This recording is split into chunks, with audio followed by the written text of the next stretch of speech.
On Sunday, the 29th of June in the afternoon, I got a call that changed my life. My brother went into cardiac arrest. He was 61 years old, and I got several calls and text messages at the same time to let me know that he had had a cardiac arrest and he was being reanimated. He was having CPR, and they didn't know what the outcome was going to be. And I have debated with myself a bit whether to talk about it because it's only 3 weeks and I still feel a bit vulnerable. But the thing is, I have learned so much. I'm going to tell you exactly what happened, and then I'm going to take you through kind of the six main things I've learned from it that have changed a bit the way I see myself as a vet now, and the way I then went to work, and how I see vet med, and how I deal with difficult processes, And it's I think I don't want to leave it and not talk about it because I think you need the background, you need the full story to kind of understand the things I have learned and the things I really want you to learn without having to go through this traumatizing process I went through. So we got the call, and he was in a part of Denmark that is fairly an hour and a half drive from me, and we live on a little island in Denmark. And by the time I got the call, the helicopter had arrived to pick him up from there and take him to the university hospital, which is in the middle of the island where I live, which was only a half-hour drive from me, which meant that of all the family members, his kids and his girlfriend and our other brother, I was the family member that was closest to the hospital. So I jumped in the car. Okay, I'm not gonna lie. I was eating lunch and quickly finished that because I reckon I would probably get there before the helicopter. And I drove there, and a funny like it just seemed like everything was made so difficult, right? Because in Denmark, I bought like a super old diesel car because we only there for a few months a year, and we didn't really want to have like an expensive car standing in the garage. But now they've changed the law in Denmark, so you can only drive with either electric cars or with special filters to get into the city centers, which meant that our car was actually not legal to drive into the hospital. So I had to go online and ask for online, what do we say, like dispensation, like a special permit to drive into the city center when there's a family emergency, which I then had to do like quickly, with my brain going in all sorts of directions without knowing whether my brother was alive or not. Like I say, I'm 48, my brother's 61. He's 12 years older than me because I'm 49 this year. And we're pretty close. Like we tend to just speak every week. And my brother, like this crazy person, always all sorts of projects and kind of needed my help a lot of times. So my brain was going at 100 per hour, and I was trying to get this online permit, and then I drove into the hospital, and I got there just after the helicopter had landed and he had been wheeled into emergency room, and I didn't know if he was alive, and I felt so detached from it all. I think I went into the vet mode you go into when things are really horrible, and you're like, I just need to do this thing, and I don't want to know what's going on really. I just need to do the next thing, right? So I got into the emergency room, and I were allowed to come in and see him, and he was alive, but he was not conscious. And they said that they had sedated him because obviously in order to intubate, and then apparently, which had never thought about, but see, when you do CPR on a person, it's incredibly painful. You break ribs, they turn up really bruised, so they needed to be on analgesia and heavy medication. And then they were going to place a temporary pacemaker because what had happened is he had literally just got into cardiac arrest. He had been sitting talking and then suddenly like slumped. So his heart had just stopped. And the story I got was that it had taken about 3 minutes before they had like it was under less than 3 minutes before they had someone gotten there with a heart starter and they'd done CPR. What I didn't know was it actually took half an hour for his heart to start beating again. So that was the second part of it. I also want to say, in case anybody is inspired to start this in their own country, I don't think it's anywhere else. In Denmark, we have something called Heart Runners, which is you can sign up, like do have some basic understanding of CPR. You sign up for this app, and then when somebody phones, the emergency number in Denmark is 112, and say somebody has had a heart attack, and signal goes out to the app, and it kind of knows where you are localized. So if you're within X amount of distance of the victim, you get a notification and you get exact instructions about where to go to pick up the heart starter or to run straight to the person first and start CPR, and another person picks up the heart starter. And there's thousands and thousands and thousands of heart runners in old Denmark, and one of them got to my brother and saved his life, which I'm very grateful for. So he got to the emergency room, and they said, we're going to place a temporary pacemaker, and then he's going to go to the special unit for cardiology, the ICU of cardiology, kind of. And then once he got transferred there, then his girlfriend turned up, and his kids came. And I had my other brother on the phone. I said, wait a moment, because I don't know what's going to happen. And then they kind of gathered a bit together and said, well, this is what's happened. And now we're going to we're going to let him sleep for 24 hours. He's alive. But obviously there's a huge trauma to his whole body, to the brain, to everything, from the lack of oxygen and from the very traumatizing CPR, which I didn't know was so bad. I don't know if it's that bad I never thought about it being that bad in dogs and cats, but in humans, apparently it's like torture. It's really bad, the pain following cardio respiratory animation. And so we kind of thought, okay, so we just need to wait like 24, 36 hours, and then he'll be awake and everything will be fine. And maybe he'll be a bit like, I don't know, slightly paralyzed on one side or whatever. We'll have to deal with it as and when. And then this long week started where they started turning him off the sedation, and then they found out he was actually having status epilepticus, but just inside his brain. The signal was not transmitting to his body, so he was just all like flaccid, just lying there, intubated, and nothing was moving or twitching, but inside his brain, it was just all over the place. And obviously this kind of stopped him from having any normal activity, so they had to give him anti-epileptic medicine. So I got to say levetiracetam and show off my amazing skills in human hospital. For I was like, yeah, I can use this skill for once. And then they did that, and then they still had to keep him sedated. And then now it's Wednesday. This happened. His attack happened on a Sunday, and by Wednesday we started getting the signal that everything might not turn out all right. And it had just not occurred to me. I don't know why. In my brain, when you have a cardiac arrest and then you get reanimated, you just get up and get on with your life. But obviously, it's not like that, which I then learned. No, I feel like as a vet, I feel I know so much, but then human medicine comes along, and I'm like, oh, I actually know nothing.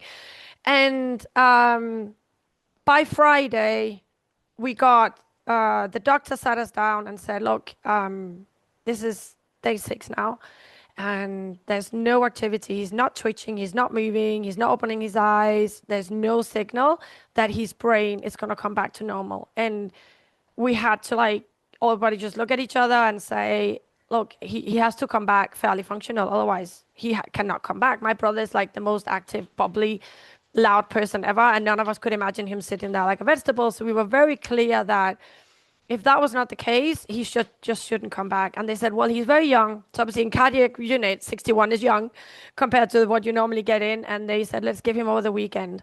And I cannot tell you, like that weekend, like I get like teared up just thinking about it.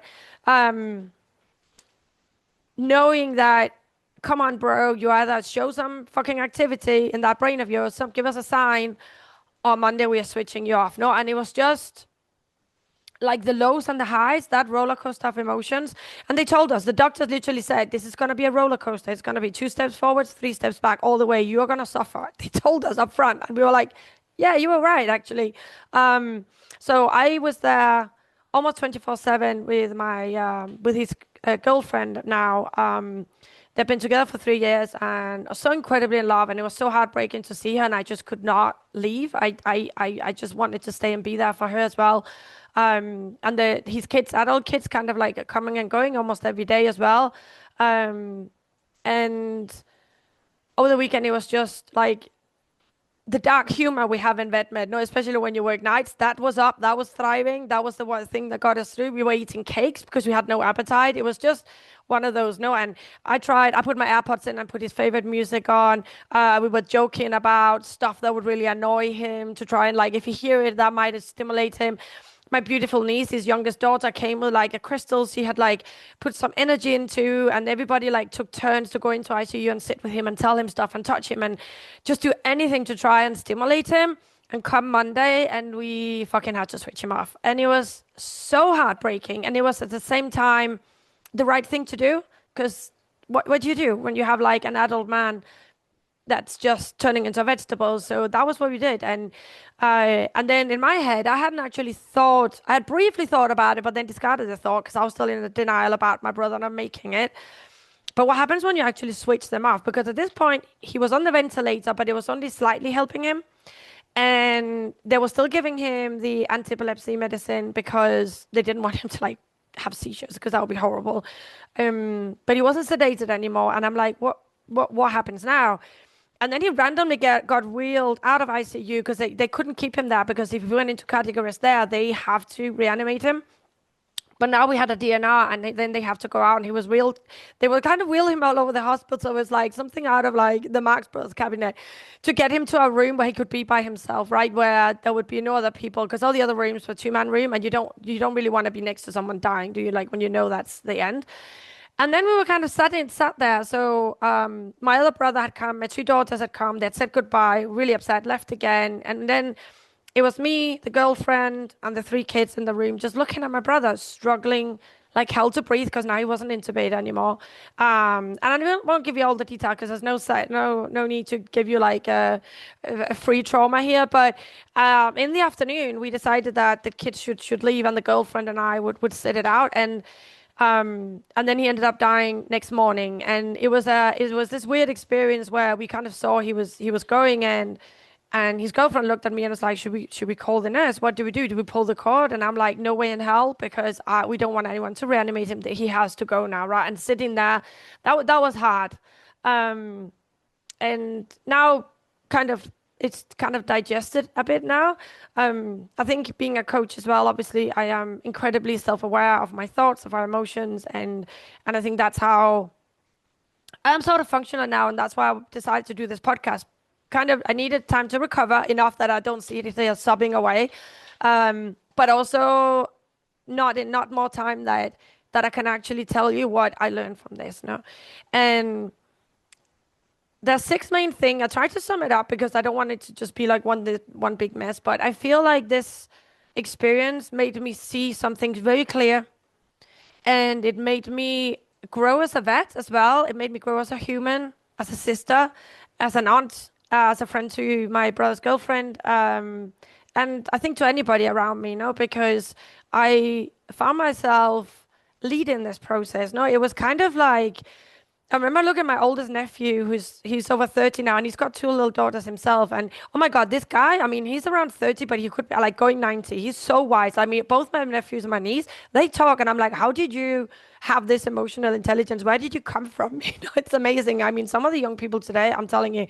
And I looked at him, and I remember saying, I I just feel like there should be some other adult in the room making this decision. No, because obviously with my mom being gone, my dad, bless him, is sitting in his own little bubble, knows nothing about what's going on. That's a whole other chapter. Like compartmentalizing comes in great sometimes. And we were both like, yeah, I wish it feels like there should be another adult in the room. No, and it's a bit like some of the first times when you have emergencies as a vet and you look around for someone to make the right decision. Like, where's the adult? Where's the senior vet? And it's like, oh, fuck, it's me. And that was the situation. And I felt like I felt like I put myself into a leading position for my family because of my medical training and because I've been through shit before, right? I've been through shit with my mom. I've been through shit with two mothers-in-law. I've been through shit with countless animals.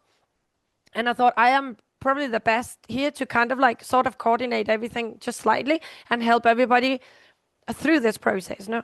And what I've learned from it is every time, so we were sitting there around ICU, you know, and every time the helicopter would come flying in, I find myself choking up. I just felt this immense gratitude for like the hard runners that were there, my brother's friend, the paramedics, then the ambulance people, like this whole chain of people, right up to the nurse that came in after he died. I don't know, 20, 30 people maybe were in contact with my brother. And the amount of resources, you know, a helicopter ride. I mean, I don't know if you ever booked a helicopter ride. I've looked at it for fun sometimes, and it's not cheap. You know, you need the training they go through, you know, the helicopter, the ambulance, the people and every time I saw the helicopter land and the nurses and the doctors were there waiting with the stretcher to like roll whoever it was into the emergency room and start working on them. And I'm like, they are giving 110% of them every time. No, and I felt like they did that for my brother. They were there and they did all these things. I mean, when I went into the ICU and I saw, you know, all the syringe pumps, the drip pumps, the screens, I was just like, oh my fucking God, I wouldn't know where to start with this. And all the, you know, there was so much research, there's so many people, so much time, so much effort put into saving my brother. And although he didn't make it, even now, like I can feel myself choking up from the gratitude I felt towards all these people. No, and I still do. And I think as vets, we assume that people know how much we do. And I want to make sure that you tell your pet owners like how much you have done, how much you cared, how much you researched, how much you Google, how much you phoned the referral hospitals, the catheters you tried to place, the meds you tried to give that didn't work, the how you debated with your nurses, how you argued with another vet because you didn't think it was the right thing. Like tell them everything. Tell them, obviously, not that you argue with another vet, but tell them, like, I tried this and it didn't work. We tried that and it didn't work. We tried this, now we're waiting. Like, make sure they know what you're doing because even if the pet doesn't make it, the gratitude they're going to feel towards you for having fucking tried and put in your time and your brain and your resources and your heart, they knowing that will help them processing what happens, whether the pet lives or not, them knowing that somebody cared that much and the amount of people and resources that were put into it, it matters. I can tell you now from the other side, it matters. And we assume they know, when we hospitalize a pet or they come in and it's crashing and you wheel it into the back and then 5 minutes later or whatever you come out, it didn't make it. Make sure they know everything you did and they know that you cared because it really, truly matters. And I don't know if you know this, but gratitude is probably it's not probably, it is the single most strong positive emotions anybody can feel. Gratitude overrules any other feeling of hate, defeatness, shame, guilt. Gratitude will just come in like an atomic wave and wipe out other emotions. And being able to give that emotion, like offering the thoughts and the feelings to the owner that they can feel gratitude, it's going to help them overcome any difficulty they've had with their pet. That definitely changed a lot for me, and I was able to go through the process of grieving with gratitude and love in your heart. Is very different from going through it with like blame and regrets and what ifs, right? The second thing I realized was there was a point where we were sitting all in a room and the doctor, I'll talk about a bit more in a moment, but she's a professor, and she was with there every day. Took weekend off, and then she was there on the Monday when we made the decision. But she made sure to sit down in a quiet room, in a table. Everybody sat down, and she was transmitting the information. And to me, it was painfully slow because obviously having the medical training, I was like, oh yeah, obviously, oh yeah, obviously. Well, obviously I understand this, but obviously I sat and didn't interrupt her, which I probably would have done if it was just her and me. But I was looking around at my family, and you could just tell how difficult it was for them to take it in. She spoke so slow that it almost killed me. But in that moment, actually, for me, it was nice as well because I could tell that me myself, even with everything I know, it was hard to process what she was saying. And she was speaking. She would speak a sentence, and then she would be quiet, and then she would look at one, and another, and another, all around the table, and she would sit. And I think in any other, if that had been like a dinner conversation, it would have been the most awkward silences ever.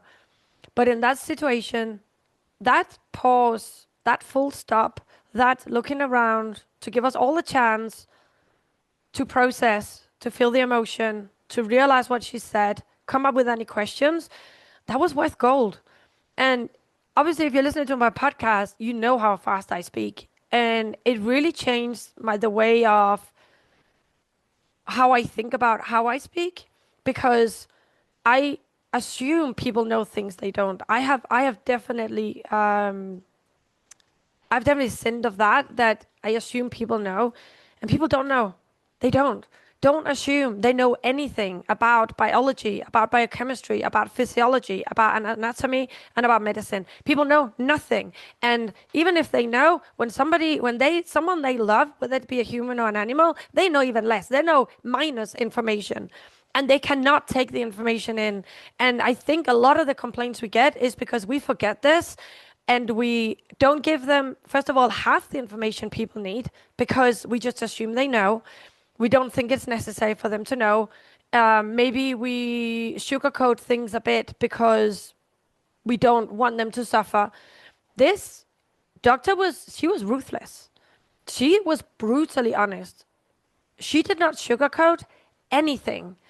And she made sure that she said the things with, she composed her face. And I remember when we had the last conversation and she came in and we just knew, right? Like, I think already on the Friday when she was like, oh, this is, we're going to give him the weekend because he's young, but it's a no-go, no?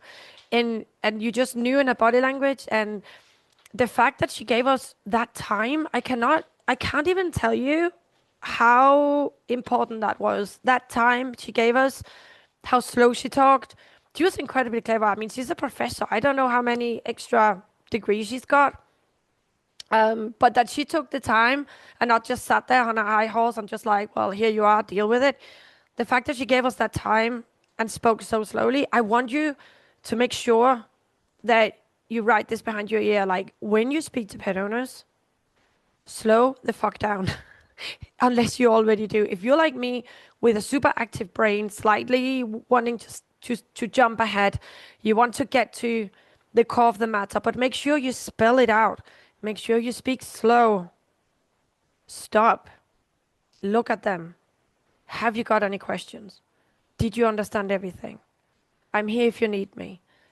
Giving that to people, that for us was gold. I cannot tell you how grateful again I am for the way she did it with us, and realize that people know absolutely nothing and they understand nothing when they are under stress, when they are upset, and when they're full of uncertainty. The third thing we don't want to say about the doctor as well is, like, she was so humble, and she was so honest, and she literally said to us, "Listen, in the past, I would be so fast at giving you a prognosis, but I have been humbled again and again." She said to us that she'd had people that it taken the doctors 5 minutes to get the heart back and working, and she would tell people, well, I think they'll be okay when they wake up because, they weren't without oxygen that long. And then this person basically being a fucking onion when they woke up or hardly woke up. And then she'd had others where it had taken them over an hour to get the heart going. And those people were okay. When they woke up, they were fairly functional, maybe slightly limping, but otherwise, okay. I can see my mic blinking, so I'm just going to pause for a second and make sure I've got battery. Hold that thought.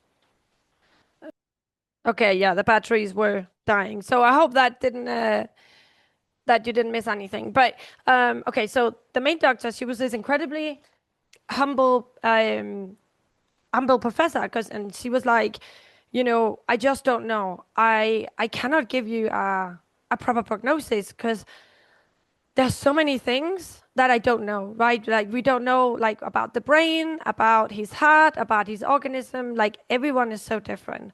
And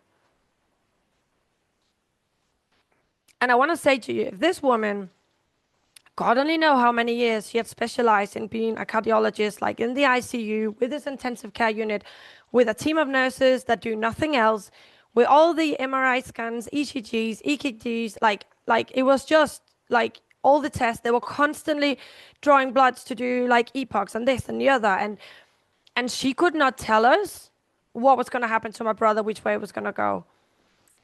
And I wouldn't say it didn't matter, because it would have been incredibly nice from the beginning to know how it was going to go, but we never faulted her for that.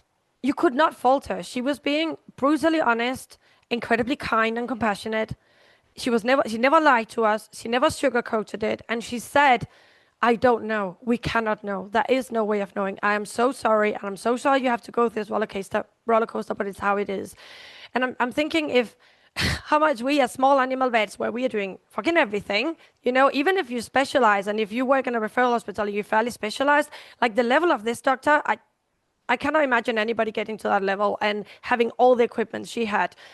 But even if, like, a normal vet like me, that in one night I have like gastroenteric something, and then I have an allergic reaction, and then I have a bulldog that can't breathe, and then we have a C-section, how am I ever gonna be so good that I can predict outcomes and prognosis and diagnosis and be 100% right all the time?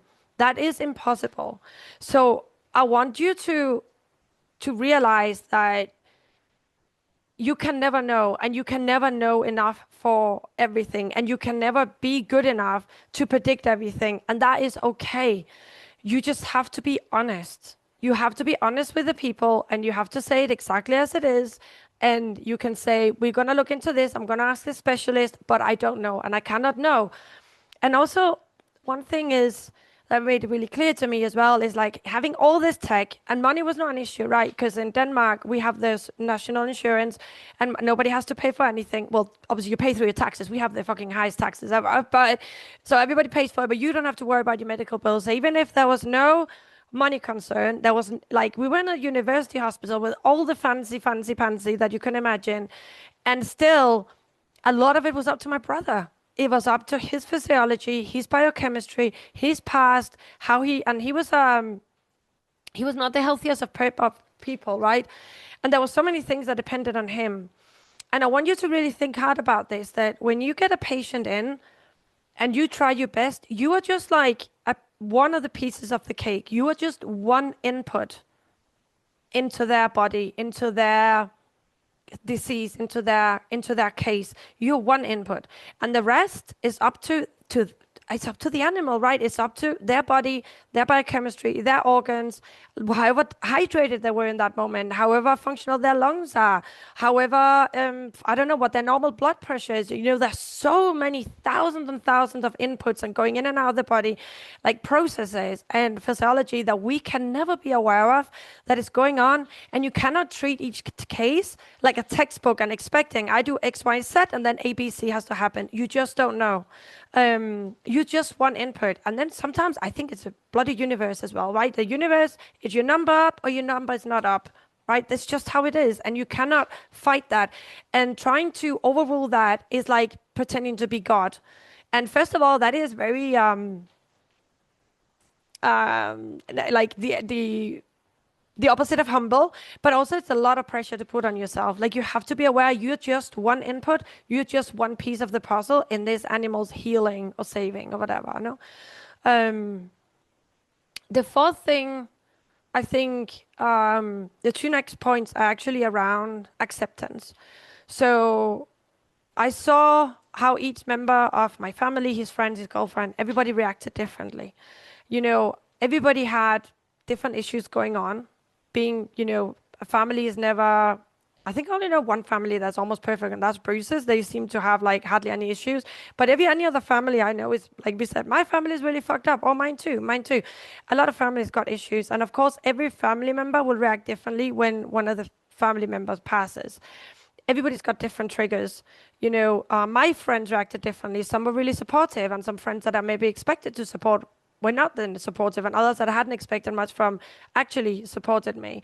And one thing I really want to intersect here that's not vet-wise, but I realized that when people say I can sometimes be really annoying because I want to fix everything, because I'm a fixer. Being a vet, you're a fixer, right?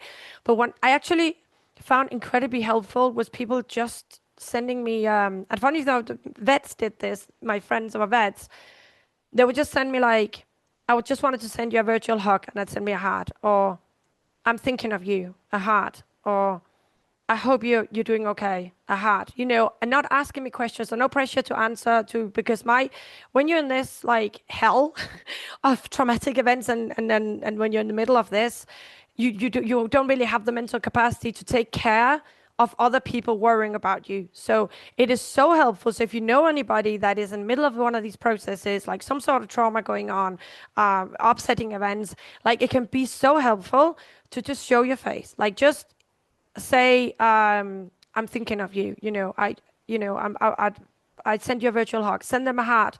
You know, I love you. Something just to show that you're there for them. But not all let me know if I can do anything for you, and how are you, and how's it going? Because it puts pressure on the person that's suffering to have to answer back. So I just wanted to point that out, that was incredibly helpful. And what it taught me, what I realized as well, was looking at how everybody were different, how everybody reacting. And also we saw, because originally when my brother was in the ICU, he was in a room with someone else, and they had like a screen, and then between them and his family members would come in. We were kind of like changing, and his family members would be really upset because only 2 visitors at a time could be in ICU. And obviously if two visitors were with one patient, then the other patient couldn't get their visitors in, right? And they would be really upset if we went and see my brother, because then they were like, oh, it's kind of our turn. And they were really, and it came across really entitled. And I had to like coach myself on the go through it, realizing that obviously they're not here because they're not saying that because they don't want me to see my brother. They just want to see their loved ones. They are in this like fight and flight. They are really upset, and their needs take priority, and that's how it is, no? And coaching myself on the go, I can tell again, I cannot I cannot say enough how the level of self-awareness and self-coaching, how important it is when you go through traumatic events, because you don't add on then anger towards the other people or resentment or regret. So they should and all that. I was just like, no, it's fine. That's them. And being in that space and accepting, my middle brother was really struggling with the whole thing, and he didn't come over as much as maybe the kids did, and you could maybe then like, oh, he should be here. Well, no, he shouldn't, because we all react differently when we grieve, when something traumatic happens, when we're upset. And I know for sure that if I had been like judging anybody or not accepting how they were showing up, that would just have added a lot of negative fluff that I didn't need in that moment. So, and I know, and I say this because I know a lot of you are still not at that level. Like, and I like everybody knows, like one of my big things is trying not to judge people, and I still do it. But it can be really difficult to be in a difficult situation and then see other people reacting differently, and then we end up judging them and we're not accepting it, and they should be different, and it just adds a lot of shit that you don't need. Like, you can just stay in your lane and accept everybody else what they're doing, and you don't know their backstory, you don't know their triggers, you don't know, even if you think you know them, you don't. The fifth thing that I realized as well was how important it is, and how much suffering that can be avoided if you can accept things as they are. So, like I said, it's not like we just accepted and threw our hands in the air. Okay, we're just gonna let my brother die. We all try our hardest. The doctors tried their hardest. Like I said, we did all these things to try and get him back. His music, crystals, telling him things, touching him in specific ways. The doctors tried this med.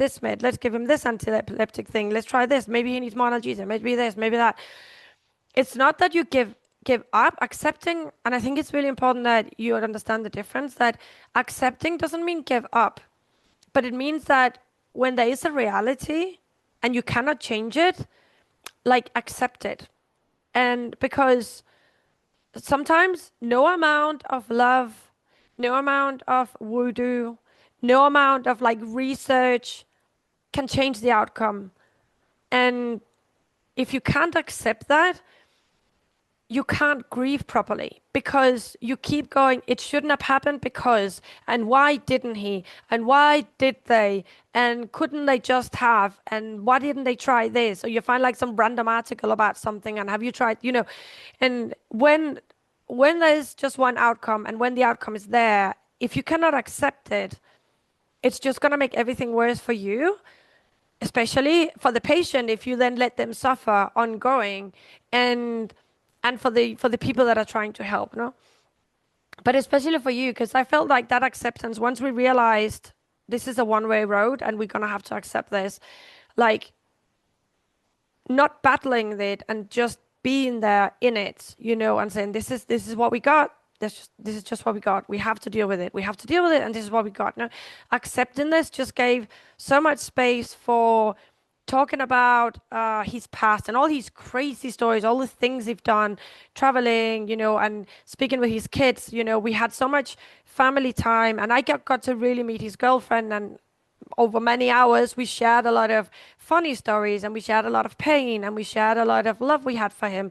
And if we had just sat there and been angry or fighting the reality, we wouldn't have had those really, really beautiful moments we had that made the whole thing just kind of beautiful in a way, as horrible as it was.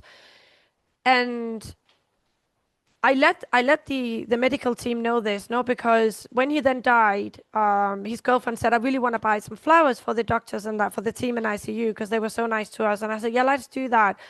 So we went and bought some flowers, and we went into the receptionist, and she had not actually clocked that my brother was out, had gone, because she was so used to us coming up and saying, "Can we come in to see him? Can we come in to see him?" Because being in ICU is very restricted how many visitors you can get.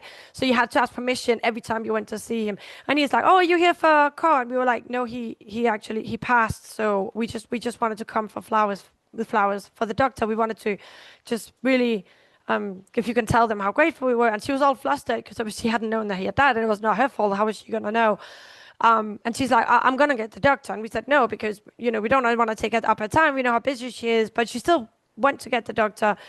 And the doctor came out and she was so fucking kind. And we said, we just said, like, we accept what's happened. We just wanted you to know that he's gone. It went really quickly and how amazing you all have been. And she said that as difficult and as a horrible experience it's been, how it was some sort of like in Danish, I'm trying to translate it, some sort of like between like an honor and a pleasure to watch us grow with the task. No, we were like stepping into every time the situation changed, we would step into it, accept it, and get on with it. No, and she said it had been amazing to see us as a family. And then she cried, and then she hugged us, and I really loved that about her because she was such a great professional. But she wasn't scared to step down and say like, "Look, I'm really sorry. He was so young, and that's why we fought so hard for him. But also, you guys did amazing, no? And I'm really sorry." And I think when we get complaints and because people just can't accept it, I think it's important that we, when we stand on the other side, see all this fighting, all this hate, all this blame that's going on from their part. First of all, the suffering is on them, right? That's just, we can feel sorry for them because they can't grieve and they can't talk about all the funny moments the dogs used to do, when they used to play with this, or remember when he stole your socks or whatever. No, they can't have that because they are in this denial, this drama, this blame, guilt, whatever it is. And also, can we really appreciate when people come up to us like we did with the doctor? When people come to us, can it really land with us how important it is that they are able to take that step, that the owners are able to grow with the task, that they're able to work with us, not against us, that they are willing to trust us 100% and be together as a team, and can we like let ourselves be human with them and not have to pretend that we're some sort of robots that just like, oh, next, no.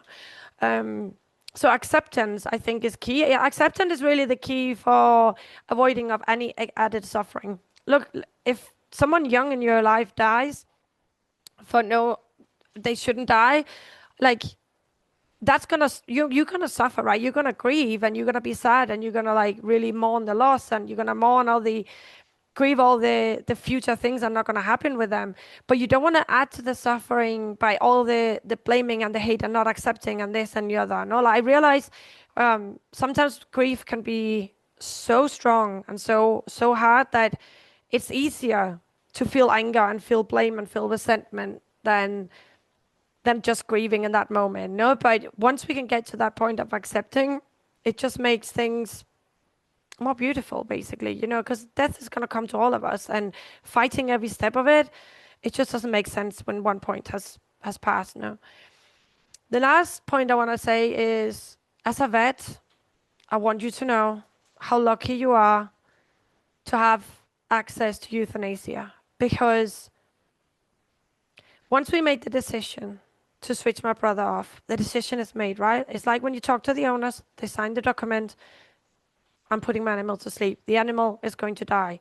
So we decided my brother was going to die. However, we were not allowed to help him.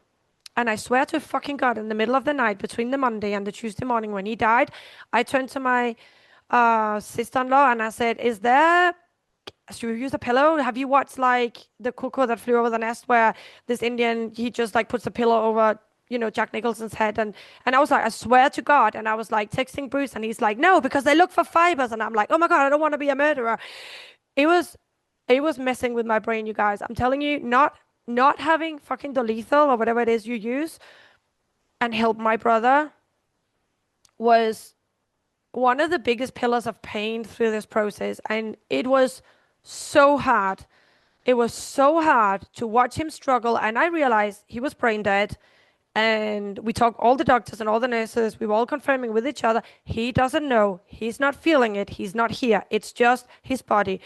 But fuck me, if I had done that to a dog for 24 hours, I'm not sure I wouldn't have been struck off, honestly. And that pain of not being able to help him and not like the decision is made. Like, what is the fucking difference in letting him, struggle or just giving him an injection? That was the one part of it. And the second part was the uncertainty because when is he going to fucking die? Like, we decided it now, right? We just want him to have peace now. Oh no, we can't help him. When is it happening? The doctor said it can take weeks. Weeks! Weeks! Imagine you in a hospital, in a clinic with a dog or a cat, you decide it's going to die, and now you lean back, you cross your arms, you say to the owners, oh, well, it could take weeks now. What the fuck? Luckily, I looked at him and I thought, I don't think it's going to take weeks. And I ended up removing his oxygen mask, and that kind of helped it along a bit. But I asked the doctor if that was okay. I didn't kill my brother, but I was fucking close. But then I actually weighed up. Is it worth going to prison for? No, because I still have my kids, so I should probably look out for them more for my brother. But it was really hard. But the uncertainty of not knowing when he was going to die, and it did rob his kids of being that because they all like I said, my eldest nephew, he's got little girls, and the others like they had already been without sleep for so long, and they're like really young, and I'm like, it's ridiculous that us five people have to sit here for days and days and watch him struggle. I said, I personally don't think you need to be here. If you want to say your goodbyes to him now, because we know he's not with us anymore anyway, I will sit with it. I will sit through it with his girlfriend. No, the two adults in the room, quote unquote, we will sit with him until it happens, no? And so they left, no, but they didn't get that closure. Like if we had could put him to sleep in that moment, it would have just been, whew, peaceful, no struggles, and we could just have sat with him, everybody holding like a hand or a foot or whatever, and everybody would have that closure. But that was robbed from them because we cannot do euthanasia on humans. And I'm not gonna sit and argue for that we should, because I think that's very personal. But I want you to realize how fucking blessed you are as a vet that you can do this for your pets, and you can do it for all the people that want to have it with their pets. And and it made me go even mad. Like, I'm really thinking next time somebody says to me, oh, I couldn't be a vet because I couldn't euthanize a pet, I just want to slap them around and say, you don't know how lucky we are that we can, because sitting it out ain't as pretty as in the movies, I'm telling you. So that's what I want to say. Those were my 6 points, and I'm sorry if I traumatized you with my story. It was very traumatizing for me. I have gone through it now. But I think we can learn so much from these stories, because sometimes it seems when we are in the veterinary clinic and things don't go like we think they should go, it seems very upsetting and it seems very hard, but actually the humans have the same. No, it's just as hard, even harder, no, when you have a human, and it can't always go right, and there's so much we can't do about it, and there's just so many factors that are out of our control. And I think it's really important that when these things happen with humans as well, that we get that perspective, no. And the last thing I want to say is there was no way for me, if this has happened to me 5 or 6 years ago, before when I got into self-development and got the emotional intelligence I have now, it would not have gone like this. I would have been like researching, I would have been fighting, I would have been like, this can't be, and how, and why, and this, and the why, and the why, and sometimes there is no why, there is an explanation, right? But the peace I felt for most of it, I was able to like love, laugh, grieve, cry, just live, just be there, and kind of go through the process in real time, as opposed to like buffering and covering it up with other stuff. And I was able to be there for my family and lead the process in a way that I can look back at and say, no, I was there, and I was I did the best I could, and I regret nothing. And I think if you're struggling as a vet right now and you think that the profession is just too hard, you can't do it, like life is hard in general. Like shit happens. You're gonna lose people. You're gonna have to grieve, and you might as well do this work of self-development and learning to know yourself and learning how you work, learning your triggers, how to deal with it, how to feel your emotions, how to not buffer with anger and grieve and lash out and let everything overwhelm you, because you can use it in vet med, which is amazing. You can stay and become a vet, and when shit hits the fan like it did for me this month, then you can cope with it in another way. bear in mind that this happened a week after my daughter Olivia had recovered from acute peritonitis, where I thought she was going to die. So I've not had an easy month, I'm going to tell you. And the only reason I'm able to sit here and talk about it very calmly, not choking up, although I still cry, there's some songs come up and I will still cry, and that's fine. I'm giving myself permission. The only reason I can do that is because I've done this work on myself. So I also want to say that however you are struggling with life right now, it doesn't have to be like that. Like, just because you're like this now, it doesn't mean that it's going to be like that forever for you. You can change at any point, and every little step you can take towards being able to manage life in a different way is going to help you in VetMed, and it's going to help you in life. And I don't want I feel terrible like using my brother's tip to advertise my own stuff, but I do want to say that I am doing a course in where I kind of like give you all the tools to deal with situations like this, situations in VetMed. I'm starting it in September, and I have an idea of exactly how I'm gonna do it. I will put up some sort of curriculum at a point so you can see exactly what you're going into. But in general, it's going to be 12 weeks of where we're going to go through all the basics. We're going to do group coaching. You're going to have coaching with me. You're going to have worksheets. And I'm going to teach you all these tools that I used when I had to switch my brother off life support and not die trying to do it, no, and maintaining my mental health and my emotional health and of everybody around me and the ripple effects of that. So go and check it out and sign up if you feel like that's something you would like for your life as well. And yeah, thanks for listening. I kind of needed to tell the story again, I guess, as well, to process it. It always helps. Another thing for you as a vet, talk to people, lean on your friends, lean on your family. The people that are not there for you, it doesn't matter. Just lean on the others that are. And talk to people. I'm still thinking about when I go back to work, I might phone Vetline and just have a chat with them as well, and just like talk about it again. And maybe because it was very traumatizing for me, it was very, very hard, very hard. And the more I talk about it, the more I kind of get different perspectives and different views on it. And I want to encourage you to do the same. Don't sit with stuff. Don't sit with it. Like, journal on it, talk to people, phone Vetline. Call me, sign up for a consult, send me an email, whatever you want to do. Don't sit with it. Learn to deal with it. Learn to express yourself. Learn to find different perspectives, different way of saying things, different way of seeing them. And learn to accept things that you can't change. And stop putting so much pressure on yourself with your patients, because you are literally not God. I love you. Take care. Bye.